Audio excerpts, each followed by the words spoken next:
Hello বন্ধুরা, তো আজকে আমি আবারও একটা নতুন ভিডিও নিয়ে চলে এসেছি। তো আমার আজকের এই ভিডিও এই চাবির রিংটার উপরে। তো আমি এটা কিভাবে বানিয়েছি সেটা তোমাদের সঙ্গে শেয়ার করে নিচ্ছি। তো চলো ভিডিওটা স্টার্ট করা যাক। তো আমি এখানে প্রথমে একটা আর্ট পেপারের ওপরে একটা স্ট্রবেরি আর একটা ফ্লাওয়ার আগে থেকে এঁকে নিয়েছিলাম।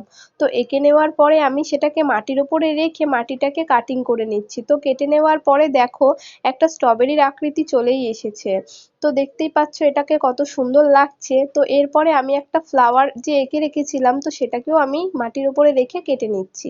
তো কেটে নেওয়ার পরে দেখতে পাচ্ছ যে একটা ফ্লাওয়ারের আকৃতিও চলে এসেছে। তো এইভাবে দুটো জিনিসকেই বানিয়ে নিয়েছি। তো তারপরে আমি এখানে কালার করতে স্টার্ট করেছি।